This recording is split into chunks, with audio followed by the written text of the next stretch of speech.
horse drifted alarmingly in the betting was, fancied in the morning, continued to drift. It was late on the exchanges to lose. It was something you'd see in a Dick Francis novel, Charles Buttons. The ground is soft. It's heavy. It's soft on times. It's heavy. Okay. And a very spooky welcome to the Bar Stewards Inquiry Sunday Sermon. My name's Lee Keys. On Halloween, with me tonight is John Lang, as always, of John Joe's Blogspot. Good evening, John. Good evening, Lee. And joining me also is Lorne Malvo off Twitter, affectionately known as Chris. Did a brilliant, I must say, Chris, you did a brilliant article on Bryony and Frodon, and anyone should go over to barstewards.co.uk to view that and some already excellent articles up there from John. Some memoirs from John, and there's another one from John going up tomorrow, by the way, which is on the Horse Betters Forum. So there's plenty on barstewards.co.uk. I did think Chris's article was very fitting and pertinent to what our beloved Catherine Fry had to say as well on the show, which caused a lot of attention. So much so we got a plug. We got a plug from good old Sir Bob Cooper on ATR on Saturday night, which we much appreciated. Didn't expect. So thank you, Sir Bob. It was much appreciated. Did any of you chaps see that plug from Sir Bob on ATR? Well, in the words of Harvey Keitel, let's not go around sucking each other's dicks just yet. We haven't actually managed to change anything. So. No.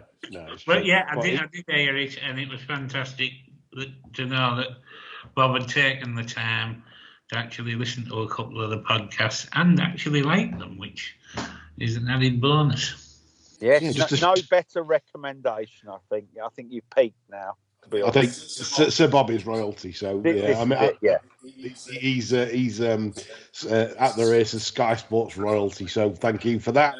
It's a pity that John, who Bob liked John's tip in the race, could only manage second. That kind of day for me and John. We had all places, but we didn't manage to get one past the lollipop in some moderate tipping this weekend. Andy Richmond saved the day with half a piece. Good analyst is Andy, and Catherine Fry today. Poor Catherine, with the second at 11-1 in the Cork National. 19 clear of the third. She's still on the floor. Catherine was due to be on the show tonight, but no one can pick her up off the floor after that. Anyway, it's an action-packed show, and we're going to start with, obviously, yesterday, which was the Charlie Hall chase at Wetherby, which certainly has caused a lot of stirring on Twitter regards to Harry Skelton, John. John Nolan starts off by saying, the clocks went back last night. Did the clock in Dan Skelton's go ahead by mistake when he decided to try and pass Surname at 74 miles an hour and win the Charlie Hall by 7 minutes? He didn't after it past him, didn't he? It reminded me of that Michael Winner film, The Games, where Michael Crawford tries to bust the 2-hour marathon. And he would have won under normal circumstances, but Stanley Baker insisted he sprinted the first 13 miles. And so he was legless entering the stadium and didn't even finish in the money. It was a strange sort of move, wasn't it? It was like he got a bit of a rush of blood. I think he thought he got Surname on the ropes and wanted to knock him out with one punch. But, I don't know. It's a split second, isn't it? But it didn't look very good from the stands. I suppose you could argue if he'd have stood up, but this is what a great race-winning move. I don't think you can be too critical of him. I mean, he obviously knew what horse he'd got underneath him. He had plenty in hand, and he obviously thought, right, well, let's go for it. But, visually it didn't look great. But if it had stood up, what a great ride, wouldn't it? Yeah, I mean, I'll be honest, I'm in the other camp. I didn't see anything wrong with it. You basically put Surname to the sword at the top of the straight, and, would have won by an absolute potato field, absolutely tons left. I think anyone that thinks he was tired or a tired fall, I think they're in the wrong game. And what's interesting, by the way, chaps, was trying to rate the race, because the old racing purse, which I often laugh at their ratings, they've just decided to say that Fusel Raffles ran to its mark. I am struggling to say anything in that race ran to its mark, John. Would you be in agreement with that? Yes. Despite it winning, I'm not convinced it even got the trip. It looked legless to me going that last. Yeah. I mean, I think all four did going to when sort of Surname was headed. Obviously after Shambler had fallen, you could see Surname had gone. That was him done, and then the others weren't really like accelerating away from Surname at that point. And yeah, not at all. What happens with the winner? Does the winner go up for that? I say the winner, the moral winner, shall we say? It'd be interesting, because you only tend to get I think it will, but usually the handicappers only. Was it the second last or third last? I can't remember. Second, I think. Yeah. I think they'll take this one into account.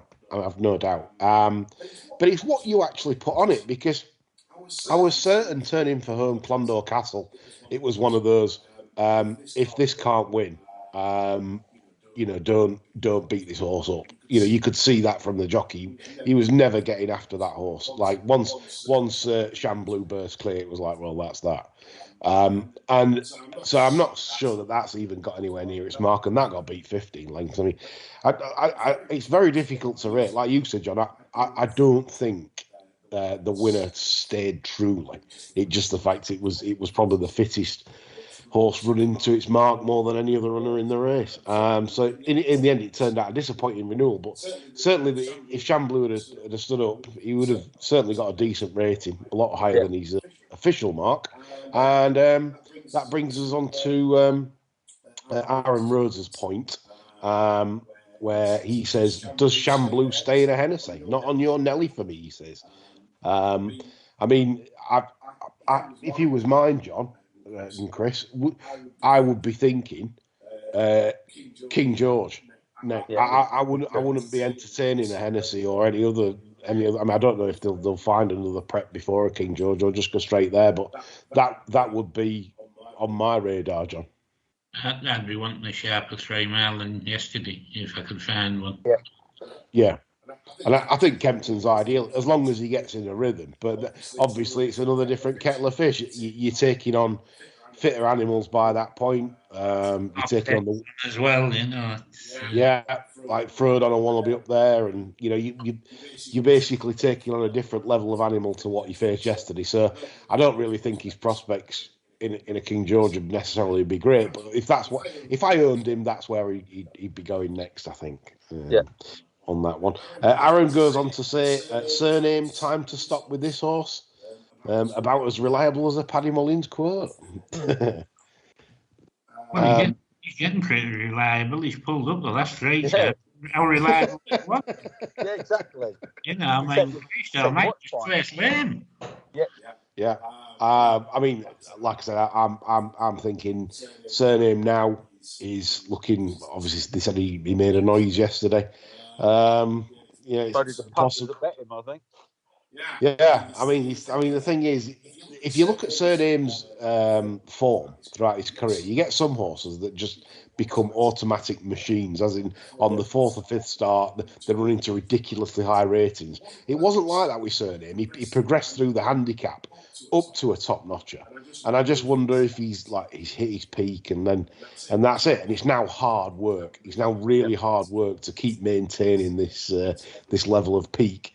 So yeah, I think Surname's finished. I'm afraid that's just how it is. He says Envoy Allen.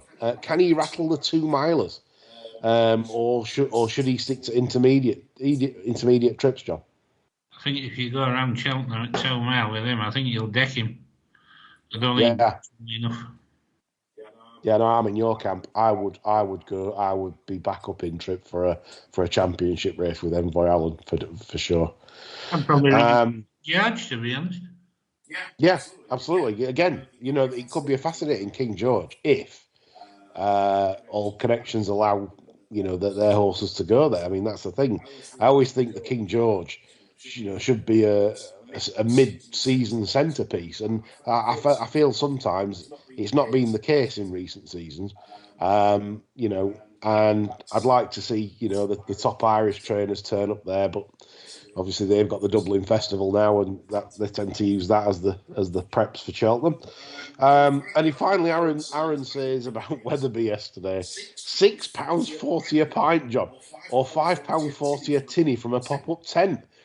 Chris, this is Ascot prices, is it not? Cheap, that is. You're moaning about down here. It's about 40 quid a pint. I was fucking moaning about the price of the beer. That's nothing. Absolutely nothing. Stop moaning. For sherry for that. Yeah. I know. So, I mean, up north, I've not known it as high as that for say national ump meeting anyway. I might be at York, etc. But I've not known it as high as that for. I mean, they've certainly been cashing in there. I think the tinnies were beer Moretti's though, so it's quite it weren't too bad. It weren't the old Castlemaine Forex, from. Anyway, right. Another interesting question on the racing was from Rory Swandle, and he asked me to look back at Pink in the Park. He watched this so many times. He's jumped on for the Cheltenham bumper, and it's in the betting for the Mayor's Novice as well. He's asked us what we think of her. I think she's an absolute machine in the closing stages. I watched her. I thought, geez, you can quicken up. I've got one sort of concern though, and if any sort of horsey people out there listening to this can give me a pointer, because I'm no expert on things like this, but the near four seemed to come out quite markedly when she was quickening. Now, is that a concern? I always thought that four wheels should roll in motion, with good horses, and that near four coming out like that was kind of a bit ungainly to say. Is that a problem physically? Perhaps somebody can mark my card. John, could you mark my card on that? The one word answer to that is attraction. Yeah, probably one of the worst moving horses you'd see, and she was perfectly all right. It's not ideal. I mean, that's the thing. You wouldn't, if you were picking between two and neither of them had run, you'd pick the one that didn't do that. Yeah. But that said, you've seen her run. You've seen she can run. So, she obviously copes with that. So really, you're just going to evaluate on what you say you do on the track and what a farm adds up to come Cheltenham. I mean, one run win, very impressive. She was impressive. I've got to admit, physically she's all there. Just that near four swinging outwards, just put me off a little bit. But as I said, I don't know enough about. If that's a physical issue longer term, I don't know. I've no idea. If somebody could mark my card on that, that'd be tremendous. Also, he says about Phil Daw yesterday looked mighty impressive. He did. I watched him in France. He hung right in his bumper. He looked a different horse yesterday for BFG. What I would say is that the second or third horse in the NC sessions pulled very hard and didn't jump very well. And I don't know what the level of form's worth, but as an engine, certainly you'll say Phil Daw is something to look forward to, but you need to see more, I think. Anything else to add on Rory's post, you guys? Nope. No. Covered everything with that, really. Yeah, so we'll go on to John the analyst, and he said a rant for Sunday. He said it's been a long and busy Saturday, and he's been watching coverage of worldwide racing and dogs for most of the day, like Paul Merson. Yeah, Merson and Shilton betting away. The missuses have gone shopping, and Merson and Shilton are sat there having a good old shufty. Anyway, so he said he's been counting. Obviously, he said there's been 5 notable delays UK horses or dogs, basically due to dogs running off tracks, etc., etc. He says 3 long delays for racing, including the Wolver Maiden, when a horse rated 28 is having its 8th run and won't go in the stalls. The whole system is amateurish, and one can only imagine it gives for the greater worldwide punting fraternity. Why do these incidents not happen, or at least happen a lot less regularly elsewhere? Thoughts on this? I mean, is it just British racing is just amateurish anyway, and this is where we're at, and we just continually. If you carry on doing the same method, you carry on getting the same results, right? I mean, it does make you wonder what the BHA are actually doing. Well, because everything we seem to talk about, the BHA just absolutely inert on it, aren't they? I mean. There's no suggestion that they're going to look at addressing this problem in any way, shape, or form. Outriders have been mooted. I don't know what that'll do for the dog situation that the analyst mentioned. Unless you had strategically placed Staffordshire Bull Terriers ready to jump out and pounce on any dogs going the wrong way around, I think. Might make it a bit more spectacular and what have you. But as regards the horses, it has gone on a long time where you see these serial offenders, horses that are iffy at the stalls, not just the ones that was wearing them daft blankets, but there are ones. There was one before that Tomaler in Ireland today. I think it was about 3rd or 4th favourite, and when they said they were doing away with the stalls, there was a bit of a rush for it because it's known to give trouble at the stalls. Well, they need to start fining these trainers when the delay starts. Yes. It's all right putting stalls tests on for horses when they refuse to go in and things like that. What they need to be doing is putting, they've got the means to mark these horses on performance at the starting gate. So why don't they? And, you get an X against your name for one problem. You go to the races next time, you play up again. The trainer hasn't addressed it. Fine him. Yeah, I agree with the fine. I would fine the tracks, because if you find the tracks, they'd actually have someone leaving the gin and tonic on the side, coming out into the parade ring and rushing and saying, come on, let's have you to the start, like this now. No messing around. Yeah, I'd find the tracks. Yeah. Yeah, and if you start with that, the tracks then are then forcing, and it's coming from the top. It's going to the stall handlers. It's telling the stall handlers, right, you must start loading the first horse at least 2. If it's a big field, at least 2 minutes before post time, at least. That's the absolute minimum cut-off point. And I think that's where we need to start to improve the sport for everyone. Chris, your thoughts on this? Yeah, I agree. It does seem to be a wholesale lack of cooperation and a general malaise. And I think we talked about this before, that the kind of the punter and the need to get races off on time just seems to escape those in authority. It's almost, they'll start when they start. And it just does not smack to me of, first tier sport. It's almost, kind of a little very amateurish, because there's no coordination. I'm sure these groups don't talk to each other, because if they did, as you say, Lee, there'd be, you've got to get these horses loaded at least 2 to 3 minutes before post time, because you've got a 30 runner maiden or whatever, with a number of difficult horses that have shown trouble at the stalls before, or inexperienced horses. But it happens week after week and no one seems to do anything. So I think we can conclude that there's no coordination. Yeah, yet again. I think, like you said, leadership starts at the top and then filters downwards. I think that's how every successful organisation is run. And yet again, people say, well, how do you blame the BHA? But if the BHA giving directives to the tracks and saying this is acceptable, what's the point in coming up with race times 2:48, 3:03, 3:17? When it makes not one blind bit of difference anyway. They'll just, especially jockey club racecourses, they'll just overrun. And maybe you could possibly even do a yearly league table and fine them even more if you know, like the ones at the bottom, that if they're over a certain time, you know, like on average. And I think that's then you get the tracks into gear and it stops being all lapsy-daisical. Yeah. Yes. Yep, good point. Good rant, John, the analyst. We're with you on that one.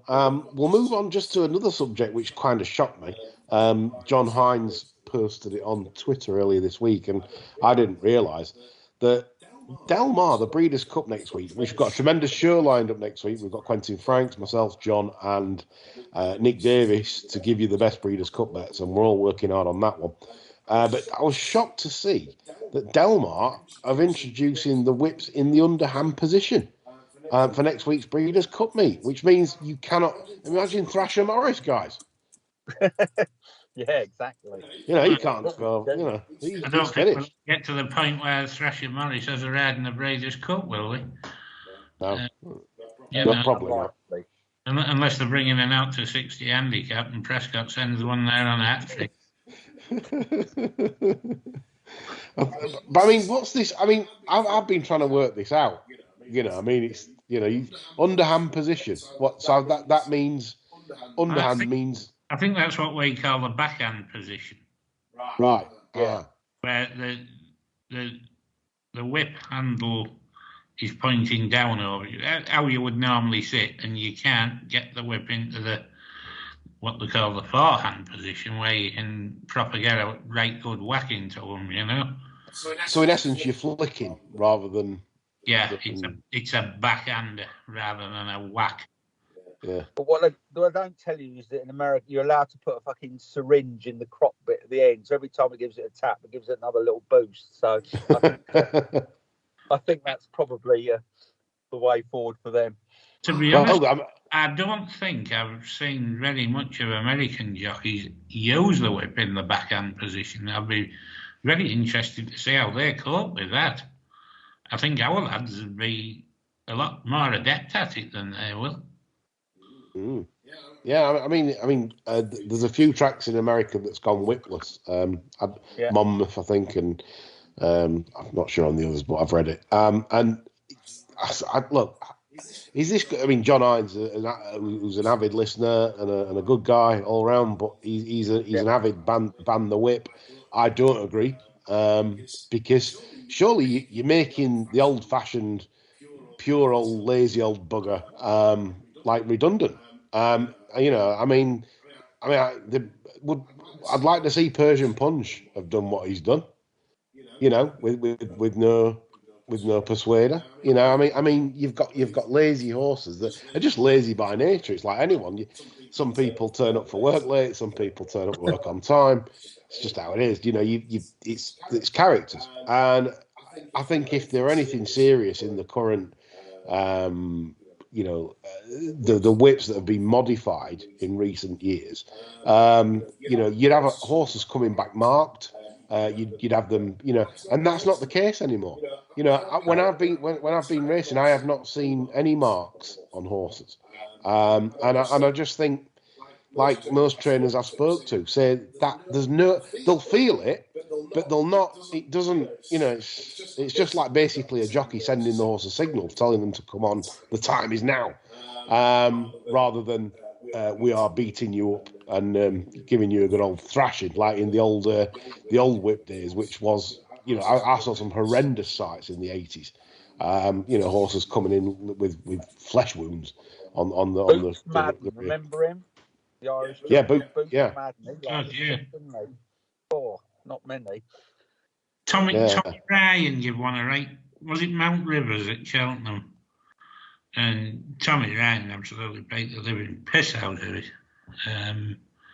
And Ted Walsh looked terrible on Daring Run in a champion hurdle. That was whipping forehand position down the shoulder all the way up the run in. That looked awful. It looked as though he was slicing bacon. Oh, dear. You know, and I mean, you'd lose count of the thrashings that Leicester dished out. Yeah, exactly. Yeah. I mean, but when you look back, I mean, the Minstrel was a key horse for the whole setup of Colmar, but for that and him responding to two serious hammerings that he got at Ascot and Epsom, we might not have Colmar now. Yeah. You know, because I mean, they'd invested heavily, 75 and 76. They had nothing in 78, so that'd have been it for them if the minstrel hadn't come through. Because they got lucky in October with Alleged. You know, I mean, he wasn't looking like making the stallion after he'd been beating the Ledger. So it'd been touch and go. That syndication of the minstrel was vital to them. Yeah. No, good stuff, John. Good historical analysis there. What do you guys feel on Bob Baffert being allowed to run his runners under intense drug testing? What's both of your thoughts on that? Well, unless we're boating them for misdemeanors, I don't think we can say a lot about it. You know, I mean, that's the problem, isn't it? You know, I mean, we're not putting our trainers off for any length of time if they have a drug offence, you know, especially if it's a stable lad with a casual drug habit or something like that that's farted as he's walked past the box. So, you know, I mean, what can we say to people? You know, we can't say our sport's as pure as a driven snow and we're doing stupid bloody things like that. Yeah. So we can't complain about it, even though it leaves a sour taste, you know. Superb, John. Yeah, no, I totally agree. We often throw stones at the Irish and everything, but as we know, I mean, like you say, good old Towser. He come up with any. I mean, that was an excuse from the excuse of excuses, John playbook, wasn't it? Come on. Away, as John says. Come on. So what do you think, listeners, on Bob Baffert being allowed to run his runners, etc.? And there's a lot of sort of big protesting over there about that. They don't like that. They'll probably not like it even more if he has 6 winners. All by 10 lengths. Top trainer at Del Mar, isn't he? I think so. Yeah. I like his hair and his sunglasses, so he gets a pass from me. I think he looks like an American trainer should do. So Bob's all right. I keep thinking he's Dwayne Lucas anyway. Dwayne Lucas. Yeah, Dwayne. Yeah, Dwayne. And Tom Deck. Yeah. Anyway, you've got all that to look forward to next week on our Fantastic Cup show, which I believe Catherine is also going to chair for us as well, just to add that touch of class to next weekend's shenanigans. That's it. Obviously, it's your sort of thing, Breeders' Cup, etc. Not everyone's cup of tea, we admit. Anyway, move on to handicap as well, Lee. Oh yeah, of course. Yeah, it's the final day of the flat. How rude of me, really. It's the final day of the flat season, the good old November handicap. It's where me and John, it's like going to a funeral. We're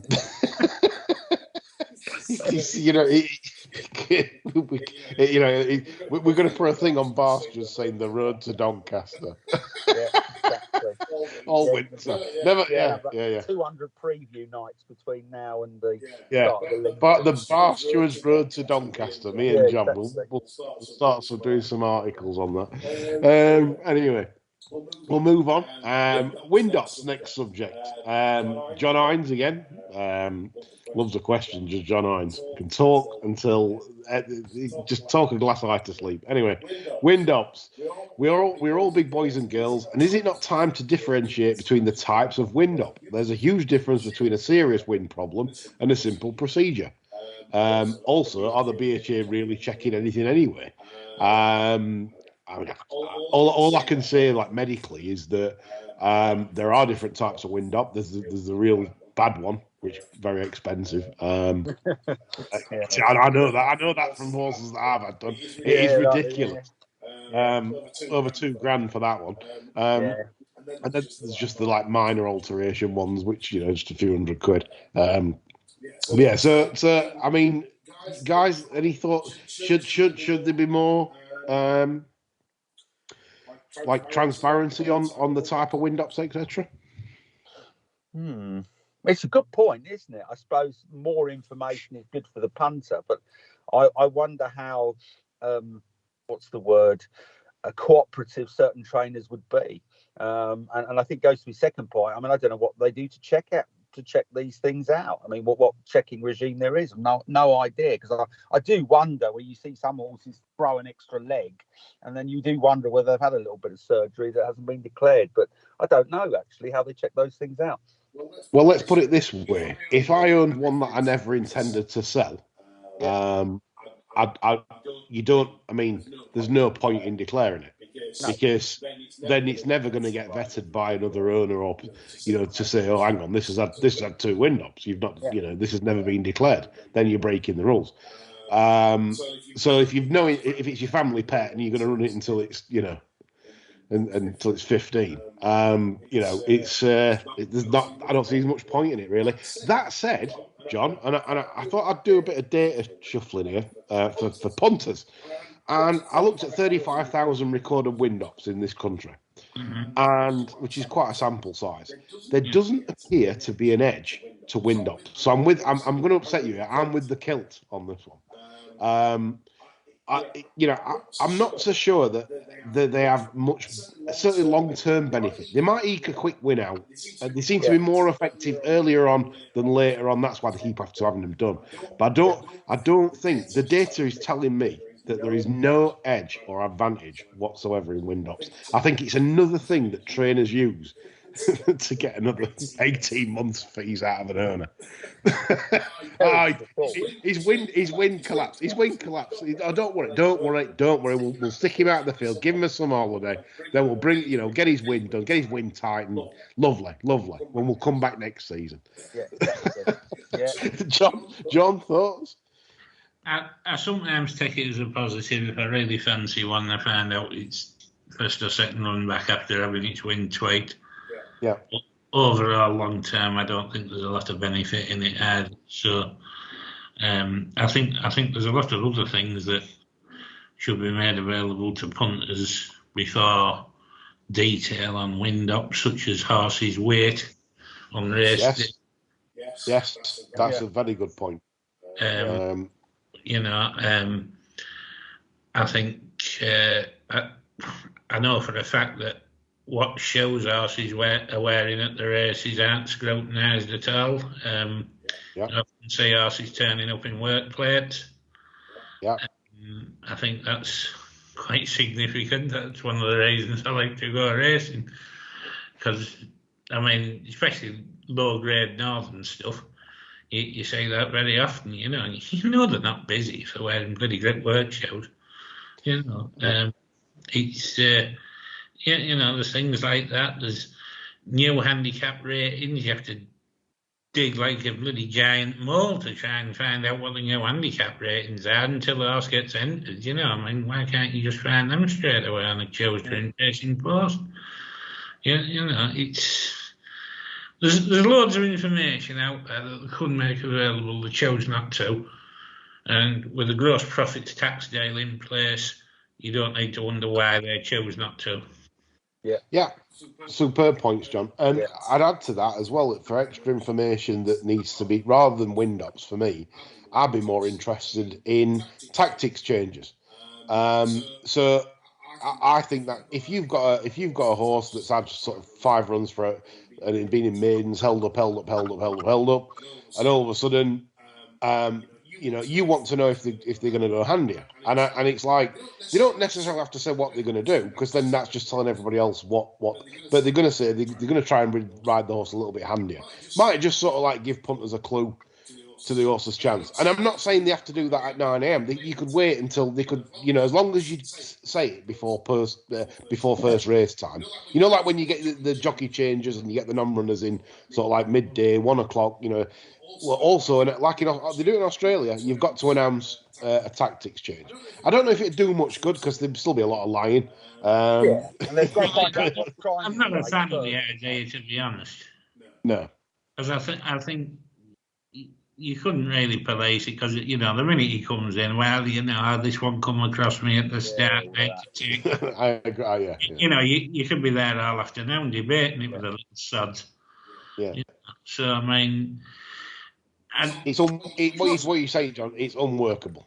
Yeah. Well, I think I prefer the current system where, like for example, if you're backing a a Simcock horse, you pretty much know where you're going to be sat, don't you? You know. And, well, you know what I mean. You know. Yeah. You can take that to the bank, can't you? Yeah. You know, and you know, I mean, obviously, there's not going to be a lot left in the bank if you keep backing them. Well, no, not at all. But you know, at least you know where you stand with Simcock. You know, you know if a Haggis horse is strong in the market, he's going to sit third or fourth. Yeah. You know, that's how it works. You know, the kill's going to make the running if possible. Yeah. Will Simcock ruin that nice colt that won the Horace Hill, John? That you know, like at Newbury. Do you reckon he'll? do you reckon it'll turn up something like Epsom or something? He needs to run 3 pacemakers in Guineas, doesn't he? I mean, it's amazing that if, like, say, check on Simcock's stats on the straight courses. You know, Doncaster, Newbury, Yarmouth. He's fantastic. It's just you get what you want from Simcock. He's like 20-odd%, you know, massive. And then he, like John says, you know, every the other tracks he's useless. But that's it as a punter, like John says. Maybe that's the interesting thing. Like I said, John likes the kilt at Beverley, etc. Because he knows what the kilt's going to do. Yeah, there's not many, is there? It's a swear word in John's house. Right, yeah, good stuff, John. Right, Paul Meagher's been on, and he says, is there any value in the anti-purse market these days? Seems like a horse wins, beating some low-rated slow coach, and the bookies slash their odds no matter what for any race at Cheltenham. This is a bigger problem with the English horses who won't race against the superior Irish horses until Cheltenham. Would love to hear your thoughts. John, any thoughts on that? Yeah, he's probably right that it is arsehole, because as soon as anything wins a maiden, a recognised trial or anything like that, you've got gobshiting prize arseholes like Stephen R. Power hyping them to the gunnels and taking whatever price is on offer. I mean, look at that Ferrago with Snowfall in the Arc. Yeah. Just as an example. Yeah, you know, there's no pertinent analysis of these prices. The racing media just trot them out. Yeah. This is only quote 14 to 1 for next year's Guineas. Now, why aren't they standing there and saying, some blithering idiot has just quoted 14 to 1 for next year's Guineas? Are they having a laugh? No, they don't say that. They put the serious race on and they actually give it some credence. And that's what's blowing a hole in the whole kit and caboodle, I'm afraid. Yeah, I mean, what I would say to Paul is the best time to bet at Cheltenham is when they all start going the non-runner no bet, which at the turn of the year. So they seem to be getting earlier. It's a bit like, you know, Black Friday and everything else. You know, we've got 4 Black Fridays, it seems, in November, and I think the key is when the bookmakers start going non-runner no bet. It's fantastic. You just put your money on it. It doesn't matter. You know, if you think that horse is all right at that price, you know, what have you got to lose? Because if the race cuts up, which invariably it does, because obviously there's that many races now at Cheltenham, and they're on about going to a 5th day soon, you're going to end up with smaller fields because everything's, you know, like dissected. And many a time you'll back things at 6 to 1 that go off at 5 to 4. Yeah. They're not doing anything. Because the race cuts up, and you know, like the big mares don't clash. One will go for the champion, one doesn't. Then one goes for the 2.5 miler, the other one doesn't, and so on and so on. It's a joke. So I would recommend to you, Paul, don't do any business until as soon as the bookmakers go non-runner no bet, start ploughing in, because you can't lose. You cannot lose, because as long as you know what you're doing and you're on the right horses, you're going to end up with some amazing value in some races when they cut up. But, that's what I thought on that. Right, we'll get on to Bryony again. I think obviously Catherine had that. We can never beat Catherine Dran. Not going to attempt to, but. Obviously, yesterday there was part of me. I had no financial interest, but I was more than delighted to see Frodon do that yesterday. I think that was, and as well, not just for Bryony. I thought the guts of the horse was tremendous. It was travelling the least well. coming down the hill, and he absolutely just found. Kind of. I'm an old school. It's like I like to watch chasers that do that and keep finding them and battling, and this did it in spades, and it was quite an emotional performance. But the aftermath for me, the same as the Racing Post headline today. Bryony didn't get front page headlines. It was about O'Sheen, and I thought that was odd. To have O'Sheen as your headline when the best race over jumps on Saturday was the Jameson, and it was just like a little strap at the bottom. Paul Nicholls said nothing on Bryony after the race. Megan Nicholls, John highlighted to me the other day. Well, he said it on Twitter, did John? He went on about Megan not really sticking up for it at all in any shape or form. John, your take on this whole sordid affair after the Frodon win? I think it's just horrible, honestly. There's nobody in the lass's corner to me. I mean, save for Catherine Fry and possibly Graham Cunningham. Yeah. I mean, I could get Megan Nicholls has a fledgling TV career. Yeah. I can see why she said she feels privileged to be part of the weighing room culture and whatever. Yeah. But that doesn't excuse it. You'd have thought even in the name of solidarity, I mean, Bryony's attached to her father's yard. You'd hope to think that she would want to have a fair crack of the whip. Put it this way, nobody's going to stand bollock naked arguing the toss with Megan Nicholls in the weighing room. No. Because her dad would probably lift him. Yeah. Yeah. And that's probably the crux of it, really. I mean, it's just that there's a lack of respect being shown to Bryony Frost in the first instance. Lack of respect to her as a human being and a woman by doing that. There's a lack of respect by nobody standing up and saying to stop her done. What the fuck are you doing, son? Get some clothes on and fuck up, Yeah. Yes. And Ellen Sheridan has messaged in, John, and she agrees with you. She says, is there anyone of principle in the jumps weighing room? If we was to compile a book on the first one to break ranks, what would it look like?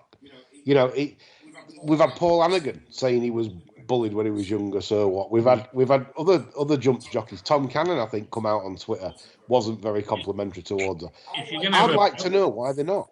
If you're going to have a poke on it, I'd take 5-4 one of the valleys. Because you wouldn't get out from the rest of them. It's the old close shop mentality again. And it's sickening. It's a sickening culture. Well, we've been sold this sort of inner sanctum, this brotherhood of sort of swashbuckling daredevils, and that, and that kind of idea doesn't encourage external scrutiny, does it? It's kind of operated on a self-policing model for a long time. We get the sense that sort of senior jockeys are there to police the behaviour in there, but we've actually got no visibility on it, and it's almost been as if it's been left to sort of get on with it. And I think, whatever the rights and wrongs of the Bryony Frost and Robbie Dunn affair, and obviously we've got to be conscious that due process must take place, but it certainly revealed it to be quite an unsavoury place. And, every other workplace in the UK is subject to, policies and sort of censure against individuals who break those policies. And it just strikes me that the weighing room seems to be stuck in the 1950s. That we're operating in a modern world. Why should they be exempt? So I think it's been a bit of an eye-opener, really. I think it needs asking as well, what the hell are the BHA officials doing in there? Something like that's going on. Somebody standing bollock naked in front of a woman. Somebody in there must be wearing a BHA badge. What are they doing? Yeah, it's like you said, not just standing like in front, like just like he's out of the shower and he's drying himself down. He's literally stood right in front of her, you know, like in an intimidating manner. So I think that's the thing, you know, how that is deemed acceptable by our riders and why no one's coming out. This is what I don't understand. It's a blanket sort of like no-show from the jockeys, and I don't know what's the bigger disgrace. No one's supporting them from within the right weighing room, or the BHA themselves that have took 13 months to still not come up with a conclusion to all this. I tell you what, Lee, if somebody doesn't stand up and say something soon, and that lass doesn't get some support, she'll be jacking this game inside a 2 year. I think that's highly likely, and obviously, I mean, I'm no interested in Bryony's private life, but if she's seeing sort of Patrick Mullins over there, who knows? She might just bugger off to Ireland and ride in Ireland. Punting, hey, go professional punting. yeah. Well, you'd have to. I'm going to say that's to be an interesting game for anyone these days. I'll tell you to make it pay professional punting because this is an industry on its arse. I mean, it's odd, isn't it? I mean, look, you know, people, I suppose, where they've got positions to protect, you know, in any industry, you know, you don't get many people coming forward, you know, when they see sort of, you know, people being bullied in a particular manner. But somebody allegedly standing naked in front of somebody arguing, and that person is someone of the opposite sex. What kind of people don't think that, you know, what kind of people think that's acceptable, or at least not bad enough to report to anybody? That's the fundamental. It's the human thing for me. What kind of people think it's okay, if it's true, for a man to stand naked and berate a female colleague? It's bizarre. Well, as Catherine said, you know, as Catherine herself said, you know, in any other employment or industry, any other heading, that Robert Dunn would have been out. That's it, out. You finished. Yeah, you know, you'd be showing your cards. It wouldn't be sort of have a quick meeting with HR to try and moderate your behaviour. No, you'd be sacked. That's it. I mean, this, like you said, Chris. This isn't the 50s or not even the 1980s. This is 2021, and times have changed, but obviously not in racing. I think another question that needs to be asked as well is what kind of culture gives him the confidence to do it in the first place? Yeah. None of us would think that is remotely acceptable anywhere. Now, for him to think he can get away with that, because obviously he hasn't thought there's going to be any problem doing it, because he's done it. Yeah. So what the hell has prevailed in that weighing room before this? Well, it's this whole bullshit band of brothers, you know, hard living, hard drinking, you know, daredevils, and they risk their lives every day so you lucky punters can have a bet. Well, my argument is, you know, if it's a job. For many of them, it's an extremely well remunerated job. And if you don't like it, then fucking do something else. No one's asking you to be a jump jockey. So, yeah, I've got respect for what they do. But you know, they're not high on the pecking order of people I admire in life. You know, they do a job. That's it. Right. It's a topic that keeps rumbling on, but we've had our say on that, ourselves and Catherine on Friday. Tell you what, John, he's lucky he didn't do it to Blackmark. I should have pulled it off and chucked it out the window. Yeah, I don't think I'd want to take Blackmore on. Yeah, she looks one that would have your, you know, if you come in late from the pub, John, that'd be it. Your balls would be on a spike. Rolling pin, like Andy Cap, Blow, that was his message. No chance, So, and just to follow that up, John Hines has sort of mentioned about women in racing, etc. And basically, he's gone on to say about the ineptitude in the press, and no senior females seem to be working at the Racing Post. Seems very strange in this day and age that, you know, the lack of female journalists. And I think I had a look into this, and the Derby Awards, which is obviously for horse writers and journalists and presenters, 18 of the 21 nominees are male in different categories. 18 of 21. And obviously, you know who one of them is, Lydia Hislop. So Lydia's a gimme on any awards list anyway. But then, so outside of Lydia, there's two, which is that Jess Stafford of Racing TV and Maddie Playle from the Racing Post. And I find that very, very odd that we've got a balance. I mean, given the population rates in the UK, there's no way it should be balanced like that. There's a lot of probably good women journalists out there that are under, and obviously our very own Catherine Fry. I mean, I cannot believe someone of a broadcasting experience, gets bit part roles here and there, and I genuinely believe that some women are hard done to in this sport, and the Bryony Frost thing says that, and then and the evidence there with the 18 of the 21 nominees are male.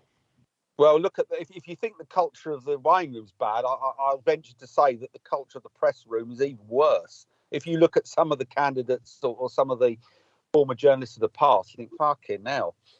I mean, I think a lot of men would be wary of venturing into there, given some of the attitudes that some of those guys used to hold. So it's not very welcoming to people from different backgrounds, I would suggest. Not just women, but people from other social classes as well. Yeah, Claude Duval, John, he loved a good Buffy, didn't he? Yeah, he did. He loved a Buffy and a glass of Margot. Charles Benson, who never paid for anything. He was a professional ligger, wasn't he? He wasn't always skint, that's why. Yeah, professional bluffer. Yeah. So they're probably two of the worst examples, but it isn't something that I think would be attractive to people from different backgrounds. No. So I agree, John. I think there is a problem in racing, and it's not just cultural, obviously, from black and ethnic minority sort of background. I understand that though in a way, because that's it's the way racing's set up. It's really difficult to get because I mean you could argue that there's like underprivileged white kids. That's just how it is. But racing's an elite sport that costs a lot of money to get involved in. And I think when you're talking about there should be black racehorse trainers, of course there should. But how do you go about that? That's the question they've got to sort out. But same, and he highlights it there anyway on the women front. There's no way there should be 3 nominees out of 21 for those Derby Awards. Well, it won't be much fun at that dinner. It'd be full of men. Yeah. Don't like the old office parties.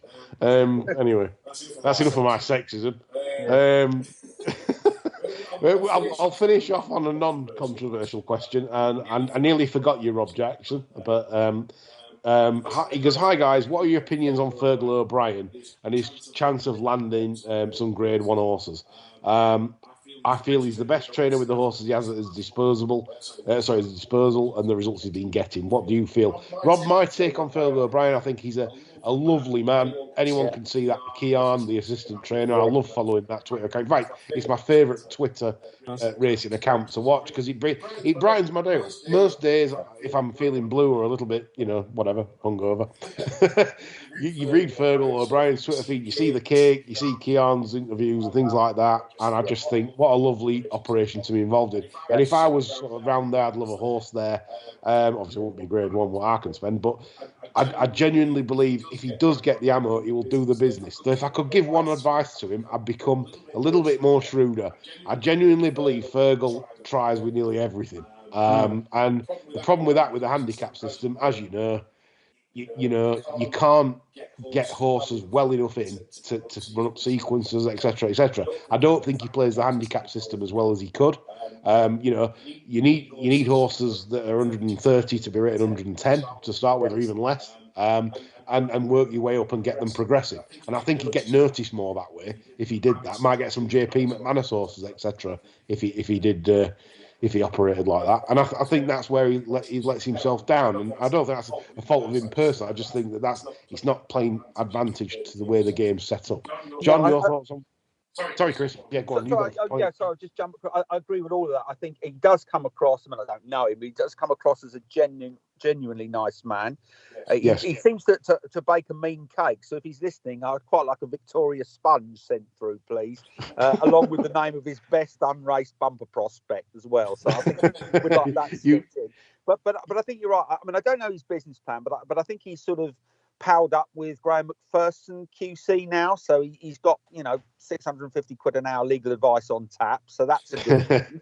That's no bad thing. But I think I don't know his business plan, but the yard seems to be full of sort of syndicates and partnerships, and I do wonder whether that kind of profile of owner is off-putting to some of the kind of the very big owners in racing who like to feel very special and made a fuss of, and I think that might be difficult where you've got lots and lots of syndicates and partnerships. So maybe that's holding him back from attracting somebody with a massive checkbook but wants to have you on tap 24 hours a day.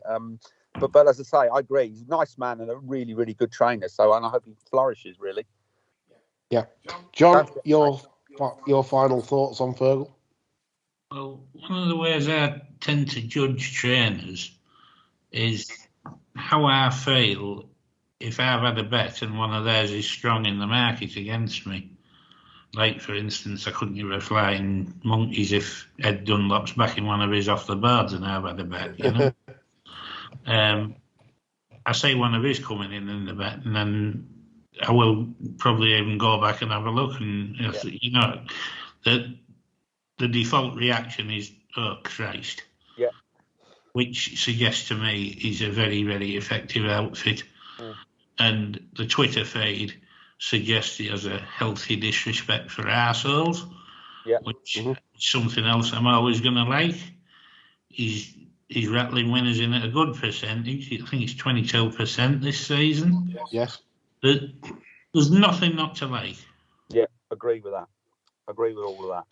So tag him in to the tweet that promotes this and see if we can get a bit of cake off him. I might just do that. Give him a friend. Give the account a friendly old tag. So we've given you a nice plug at the end of the show. Thanks for the question, Rob Jackson. I know you're a fan of the show, and it's nice to hear from you. That is all. Like I say, you're lucky we don't do video podcasts because, like I said, we would scare the kids. And on the Halloween, there's enough to be dealing with. So that's all from us. I hope you enjoyed the show. We are back on Friday at the usual time of around sort of 7:30. And that'll be covering Breeders' Cup and obviously the November handicap final race of the flat season. So it should be a cracking show. Me, Franks, Davis, Leng and Fry sitting in the chair hosting the whole shebang. So that's all from us this weekend. Have a great week and hope you back some winners. Bye for now. Right, the show's over, boys. Thank you very much.